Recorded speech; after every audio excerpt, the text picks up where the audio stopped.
Oh, let me up with a bright smile on now. Put me in the dark, so won't get lost now. To the moonlight, eyes you, Maria right now.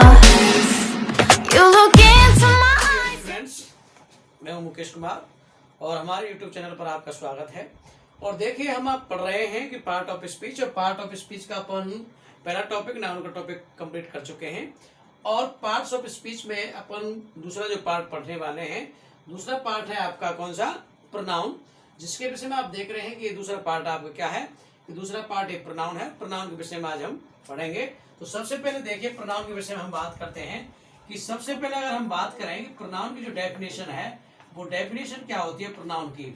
तो pronoun की definition के विषय में अगर हम बात करते हैं कि डेफिनेशन क्या है, और डेफिनेशन को आप सभी लोग जानते हैं कि डेफिनेशन का मतलब होता है हिंदी में क्या, परिभाषा। यानी कि प्रोनाउन की परिभाषा क्या है, प्रोनाउन कहते किसको हैं, इस बात के विषय में हम आज समझेंगे। तो डेफिनेशन क्या है, प्रोनाउन क्या है, कि pronoun is a word. Pronoun क्या है, pronoun is a word that takes the place of a noun। यानी कि प्रोनाउन क्या है, कि pronoun is a word that takes the place of a noun. Pronoun एक शब्द है जिसका उपयोग किसके लिए होता है, नाउन के स्थान पर किया जाता है। यानी कि नाउन, अब बात यहाँ पर करते हैं कि भाई प्रोनाउन की जरूरत क्या है। तो प्रोनाउन की आवश्यकता के विषय में अगर हम बात करें, प्रोनाउन की आवश्यकता क्यों है, तो नाउन के रेपिटेशन हो किसी भी सेंटेंस में। अगर मान लो हम एक सेंटेंस लिखते हैं और अगर हम मान लो सेंटेंस में हमें किसी नाउन को बार बार रिपीट करना पड़े, तो उस समय क्या है कि उस रेपिटेशन को रोकने के लिए हमें क्या है कि नाउन के स्टैंड पर हमें क्या है, प्रोनाउन की आवश्यकता हुई थी। तो यह है नाउन की क्या है, प्रोनाउन की डेफिनेशन। तो प्रोनाउन क्या है, कि प्रोनाउन एक शब्द है जिसका उपयोग नाउन के स्थान पर किया जाता है। अब बात आती है कि नाउन कौन होता है। देखिए, प्रोनाउन होता कौन है, कि प्रोनाउन इज एन एंटीसीडेंट। इन बातों को समझें आप थोड़ा, बहुत इंपॉर्टेंट चीजें हैं। Pronoun is an antecedent of a noun. Pronoun और any expression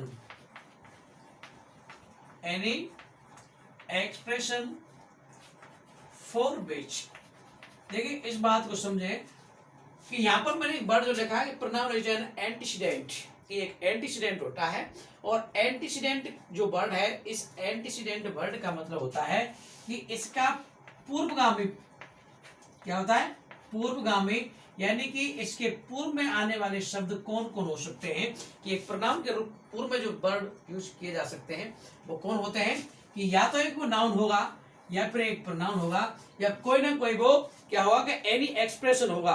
कोई भी एक्सप्रेशन हो सकता है, और वो एक्सप्रेशन कौन हो सकता है, कि फॉर विच, जिसके लिए प्रोनाउन स्टैंड्स। यानी कि जिसके लिए एक प्रोनाउन का क्या होता है, यूज होता है, जिसके लिए प्रोनाउन आता है वो एक एंटीसीडेंट कहलाता है। तो इस बात को आप लोग बिल्कुल कंप्लीटली समझेंगे कि प्रोनाउन क्या है, कि pronoun is an antecedent. Pronoun एक एंटीसीडेंट होता है किसका, एक नाउन का, प्रोनाउन का, या फिर किसी ऐसी अभिव्यक्ति का जिसके लिए उस नाउन का उपयोग होता है, या नाउन प्रयोग किया जाता है। अब जैसे मैं अगर आपको कुछ एग्जाम्पल दूं, जैसे एग्जाम्पल अगर मैं लिखता हूं, तो देखें कि यहां पर अगर मैं एग्जाम्पल लिखूं, अगर एग्जाम्पल देखिए, सिंपल एग्जाम्पल की अगर हम बात करूं, तो देखें, ही इज रमेश। क्या है, he is Ramesh. He lives in my neighbour. तो क्या है, यहां पर मैंने जो वर्ड लिखा है कि ही इज रमेश, और वह रमेश है, और ही लिव्स, यहाँ पर ही जो ये प्रोनाउन है, इस प्रोनाउन का जो प्रयोग किया गया है वो किसके लिए किया गया है, इस रमेश नाउन के रेपिटेशन को रोकने के लिए। और मैंने लिखा है कि प्रोनाउन का जो एंटीसीडेंट है वो कौन हो सकता है, एक नाउन हो सकता है। इसलिए यहाँ पर जो ये रमेश है ये क्या है, एक नाउन है, और एक क्या है, ये नाउन है एंटीसीडेंट किसका, प्रोनाउन ही का। तो ये बात बिल्कुल क्लियर है। दूसरी बात करते हैं, इसका एक प्रोनाउन जो होता है वो क्या हो सकता है कि प्रोनाउन का एंटीसीडेंट प्रोनाउन भी हो सकता है। कैसे? Those who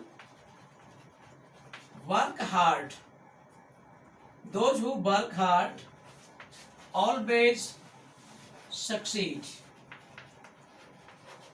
those who work hard always succeed, यानी कि वे लोग जो, यहां पर इस वर्ड का प्रयोग हुआ है जो वर्ड क्या है, यहां पर ये प्रोनाउन है, और इस प्रोनाउन का जो एंटीसीडेंट है होज, ये भी क्या है, एक प्रोनाउन है। इसलिए दो बातें यहाँ पर क्या है, क्लियर है कि प्रोनाउन का एंटीसीडेंट एक नाउन हो सकता है, जैसे ये प्रोनाउन है यहाँ पर ही, और इसका एंटीसीडेंट कौन है, रमेश, रमेश क्या है, नाउन है। इसी प्रकार से आगे लिखा है कि प्रोनाउन का एंटीसीडेंट एक प्रोनाउन भी हो सकता है। यहाँ पर हु एक प्रोनाउन है, और ये हु कैसा प्रोनाउन है आपका, हु आपको आगे पढ़ेंगे आप लोग कि हु आपका एक रिलेटिव प्रोनाउन है, और इस प्रोनाउन का एंटीसीडेंट दोज होता है, ये भी क्या होता है, प्रोनाउन होता है, और ये कैसा प्रोनाउन है आपका, ये आपका डेमोन्स्ट्रेटिव प्रोनाउन है। तो इस प्रकार हम कह सकते हैं कि नाउन का जो प्रोनाउन का जो एंटीसीडेंट है वो नाउन हो सकता है, या फिर कोई प्रोनाउन भी हो सकता है। इसके अलावा एक वर्ड और लिखा है यहाँ पर क्या, कि any expression for which pronoun stands, कि कोई भी एक ऐसी अभिव्यक्ति हो सकती है जिसका प्रोनाउन के लिए उपयोग किया गया हो। जैसे मान लो मैं यहाँ पर अगर एक एग्जांपल लिखता हूं, जैसे he is innocent, he is innocent, I know it. तो यहां पर इट क्या है, ये क्या है, इट यहाँ पर एक प्रोनाउन है, और इस प्रोनाउन का जो यूज हुआ है वो किसके लिए हुआ है, ही इज इनोसेंट, और ये ही इज इनोसेंट क्या है, ये एनी एक्सप्रेशन है जिसके लिए किसका प्रयोग हुआ है, प्रोनाउन का प्रयोग हुआ है। तो ये क्या है कि प्रोनाउन के विषय में मैंने आपको थोड़ा सा बेसिक परिचय दिया कि प्रोनाउन क्या होता है, प्रोनाउन की डेफिनेशन बताई आपके लिए, और प्रोनाउन के एंटीसीडेंट कौन हो सकते हैं, नाउन हो सकता है, प्रोनाउन हो सकता है, या कोई भी ऐसी अभिव्यक्ति होती है जिसके लिए प्रोनाउन का उपयोग किया गया हो। जैसे एग्जाम्पल, फर्स्ट एग्जाम्पल लिखा, सेकंड लिखा, थर्ड एग्जाम्पल के द्वारा मैंने आपको क्या है, प्रोनाउन का जो बेसिक क्लियर करने का प्रयास किया है। इससे आगे और हम देखते हैं, देखिए आगे। हाँ तो डियर स्टूडेंट्स, देखिए कि प्रोनाउन के विषय में मैंने आपको जनरल जानकारी दी, बेसिक जानकारी, प्रोनाउन की डेफिनेशन पढ़ी हमने, प्रोनाउन का एंटीसीडेंट क्या होता है, प्रोनाउन कैसे कैसे होते हैं, वो चीजें हमने पढ़ी। और अब हम बात करते हैं काइंड्स ऑफ प्रोनाउंस या टाइप्स ऑफ प्रोनाउन। तो सबसे पहले क्या है कि आपको देखिए, एक होता है आपका पहला पर्सनल प्रोनाउन, पर्सनल प्रोनाउन के बाद में होता है आपका डेमोन्स्ट्रेटिव प्रोनाउन, डेमोन्स्ट्रेटिव प्रोनाउन के बाद में होता है इंडेफिनिट प्रोनाउन, इंटरोगेटिव प्रोनाउन होता है रिलेटिव प्रोनाउन, और रिलेटिव प्रोनाउन के बाद में आपका डिस्ट्रीब्यूटिव प्रोनाउन होता है, डिस्ट्रीब्यूटिव के बाद में रेसिप्रोकल प्रोनाउन होता है, और इसी प्रकार से रिफ्लेक्सिव प्रोनाउन होता है, और अंत में आपका एम्फेटिक प्रोनाउन होता है। और इन प्रोनाउन को क्या है, अब सभी आप 9 प्रकार के प्रोनाउंस देख रहे हैं यहाँ पर, अब सभी प्रोनाउन को हम बारी बारी से पढ़ेंगे।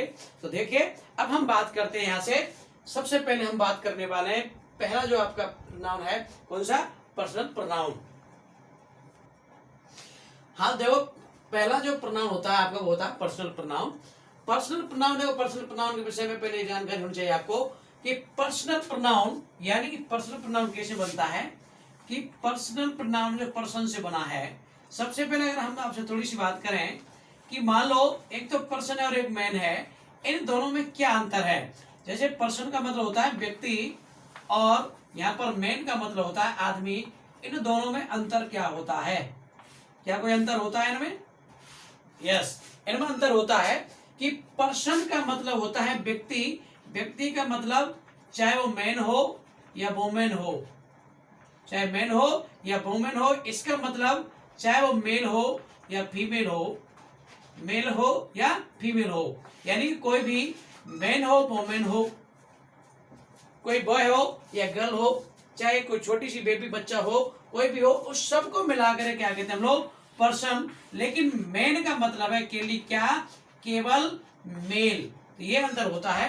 तो पर्सनल प्रोनाउन का मतलब होता है जो पर्सन से हो, यानी कि जो व्यक्ति हो। जैसे पर्सनल प्रोनाउन कौन हो सकते हैं, जैसे मैंने लिखा है आपके लिए क्या कि आई का मतलब होता है मैं। क्या होता है? मैं कौन हूं? पर्सन हूं। और मैं भी क्या होता है? पर्सन हो सकता हूं। और यहाँ पर बी का मतलब होता है हम भी क्या है? पर्सन है। ये भी क्या होता है? पर्सनल प्रोनाउन होता है। यू का मतलब होता है तुम भी एक पर्सन है, इसलिए पर्सनल प्रोनाउन है। ही का मतलब होता है वह कोई पुल्लिंग, ये भी होता है। और यहाँ पर सी का मतलब वह कोई स्त्रीलिंग। और इट का मतलब भी, इट का मतलब यह है या वह है, ये भी क्या है कि एक होता है। और दे का मतलब होता है वे। ये सभी क्या होते हैं? पर्सनल प्रोनाउन कहलाते हैं। यानी कि जितने भी बने हैं सभी किससे बने हैं? पर्सन से बने, इसलिए पर्सनल प्रोनाउन कहलाते हैं। और ये होते हैं इनके सब्जेक्टिव केस। इसी प्रकार से पर्सनल प्रोनाउन के ऑब्जेक्टिव केस होते हैं। क्या? आई का मी, वी का अस, यू का यू, ही का हिम, सी का हर, इट का इट्स और दे का होता है देम। तो ये सब्जेक्टिव केस होते हैं और ये होते हैं इनके क्या? Objective case. इसी प्रकार से पजेसिव, देखिए पजेसिव दो चीजें होती हैं, एक तो होता है पजेसिव प्रोनाउन और एक होता है पजेसिव एडजेक्टिव। पजेसिव प्रोनाउन होते हैं, पजेसिव एडजेक्टिव होते हैं। तो इनमें क्या है, जैसे यहाँ पर लिखे हैं माइन बर्ड लिखा है, ये क्या है? ये पजेसिव प्रोनाउन है। अवर्स प्रोनाउन है। योर्स यू का प्रोनाउन है। हिज ही का प्रोनाउन है। हर्ष शी का प्रोनाउन है। और यहाँ पर पजेसिव प्रोनाउन इट का नहीं होता। और यहाँ पर दे का पजेसिव प्रोनाउन होता है क्या? देयर्स। और ये जो आगे वो वर्ड लेके हैं ये क्या है? ये पर्सनल प्रोनाउन के जितने भी हैं ये सभी क्या है? ये आपके एडजेक्टिव हैं। और ये एडजेक्टिव कौन से हैं? पजेसिव एडजेक्टिव हैं। यानी कि आई का पजेसिव एडजेक्टिव होता है कौन? माई। इसी प्रकार से अवर, योर, हिज, हर, इट्स और देयर। तो ये होते हैं सभी क्या? Personal pronoun. इनको सम्मिलित रूप से हम पर्सनल प्रोनाउन कहते हैं। अब इस पर्सनल प्रोनाउन पर आधारित कुछ एग्जाम्पल देखते हैं कि इनका किस प्रकार से प्रयोग होता है, कि इंग्लिश में किस प्रकार से प्रयोग होता है, कहां पर एरर आती है और उन एरर को किस प्रकार से हम सही करने का प्रयास करते हैं। तो ये मैं आपके लिए अभी बताने वाला हूं। देखिए कुछ एग्जाम्पल देखते हैं आगे। देखिए जो पर्सनल प्रोनाउन अभी पढ़ा था हमने, पर्सनल प्रोनाउन से संबंधित कुछ मैंने यहाँ पर एग्जाम्पल लिखे हैं और इनमें हम थोड़ा सा समझने का प्रयास करेंगे कि किस प्रकार से पर्सनल प्रोनाउन की एरर हो सकती है। तो देखना, सबसे पहले यहाँ पर मैंने लिखा है कि माई फादर एंड मी। देखिए my father and me went to the same school. यहाँ पर देखिए माई जो वर्ड है, एक तो माई ये है प्रोनाउन, यहाँ पर ये शब्द है आपका, और एक है यहाँ पर मी। और यहाँ पर ये जो वर्ड लिखा है वेंट, ये क्या है? आपकी वर्ब है। और आपको पता है कि वर्ब से पहले जो प्रयोग होगा वो किसी न किसी किसका होगा? सब्जेक्ट का होगा। वर्ब से पहले जो प्रयोग होगा किसका होगा? किसी न किसी सब्जेक्ट का प्रयोग होगा। और आपको पता है कि सब्जेक्ट जब होगा, आपको पता है कि वर्ब से पहले कौन आता है? सब्जेक्ट। यानी कि सेंटेंस में अगर हम बात करें कि वर्ब से पूर्व जो स्टैंड होता है, वर्ब से पूर्व जो स्टैंड होता है वो किसका होता है? सब्जेक्ट का। तो यहाँ पर क्या है? वेंट एक वर्ब है और वर्ब से पहले जो भी वर्ड आने हैं वो कौन आएंगे? आपके सब्जेक्ट आएंगे। तो यहाँ पर हमने देखा कि यहाँ पर जो वर्ड लिखा है मी, तो क्या है ये? मी क्या है? ऑब्जेक्ट है, जबकि आना क्या चाहिए? सब्जेक्ट। इसलिए इस सेंटेंस में क्या एरर है? यहाँ पर मी का प्रयोग नहीं होगा। इस मी के स्टैंड पर क्या आएगा? आई। इसमें ये गलती है। और यहाँ पर माई फादर एकदम सही है, क्योंकि फादर क्या है? फादर यहाँ पर नाउन है और नाउन से पहले जब वर्ड का प्रयोग होगा तो वो किसका प्रयोग होगा? पजेसिव एडजेक्टिव का प्रयोग होगा। और यहाँ पर आई का जो पजेसिव वर्ड है वो क्या है? माई। इसलिए my father and I went to the same school. इस प्रकार सेंटेंस करेक्ट हो जाएगा। नेक्स्ट सेंटेंस की अगर हम बात करें कि it is between you and I. देखिए it is between you and I, तो यहाँ के बाद में इसके बाद देखिए सब्जेक्ट है और प्रीपोजिशन जो आया है, प्रीपोजिशन के बाद में आपको पता है कौन आना चाहिए? कि ऑब्जेक्ट आना चाहिए। कि प्रीपोजिशन के बाद जो प्रयोग होगा वो किसका होगा? ऑब्जेक्ट का। तो आपको पता है कि यू का जो ऑब्जेक्ट होता है वो यू होता है, लेकिन आई का जो ऑब्जेक्ट होता है आप टेबल में देखेंगे तो आई का जो ऑब्जेक्ट होता है वो क्या होता है? मी होता है। इसलिए सेंटेंस किस प्रकार से होगा? It is between you and me.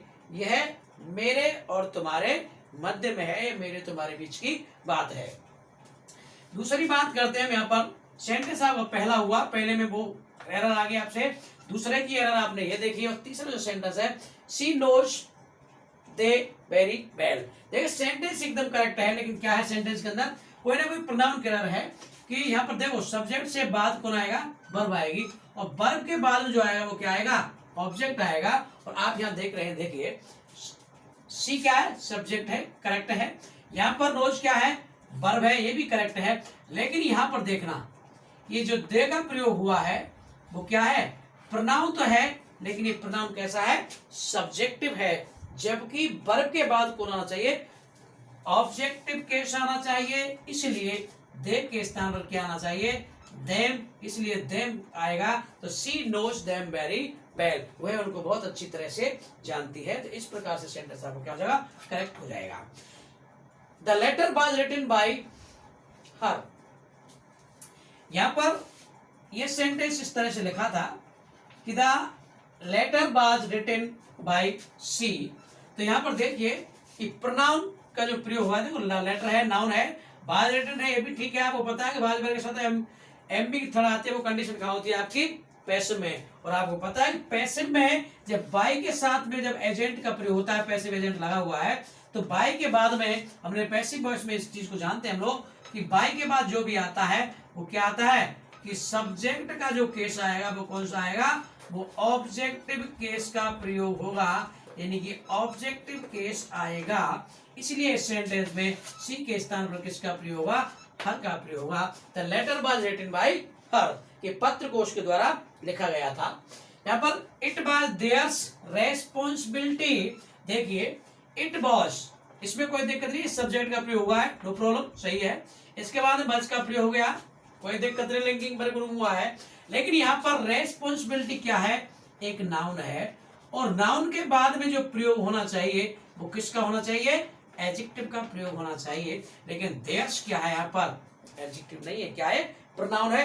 इसलिए देयर का प्रयोग ना होकर के सेंटेंस में किसका प्रयोग होगा, यहाँ देयर का प्रयोग होगा कि इट वाज देयर रेस्पॉन्सिबिलिटी। इस प्रकार से क्वेश्चन आपका क्या हो जाएगा, करेक्ट हो जाएगा। अब बात आती है दीज आर माइन बुक्स। देखिए दीज आर माइन बुक्स, आप देख रहे हैं कि बुक्स, दीज कोई दिक्कत नहीं, डेमोन्स्ट्रेटिव प्रोनाउन है, डेमोन्स्ट्रेटिव प्रोनाउन सब्जेक्ट का कार्य करता है, इसमें कोई भी डाउट नहीं है कि डेमोन्स्ट्रेटिव प्रोनाउन कैसा कार्य करता है, सब्जेक्ट का, तो इसमें कोई प्रकार का डाउट नहीं है। आर यहाँ पर क्या है, वर्ब है, नो प्रॉब्लम। लेकिन यहाँ पर देखिए आप क्या है कि बुक्स क्या है, इसमें नाउन है, और सेम ऐसे ही जैसे मैंने ऊपर कहा था कि नाउन के बाद जो प्रयोग होगा वो किसका होगा, एक एडजेक्टिव का प्रयोग होगा। तो यहाँ पर जो दिया गया है क्या है, ये एडजेक्टिव नहीं है, क्या है, डिटरमाइनर का प्रयोग कर दिया गया है, इसलिए गलत है।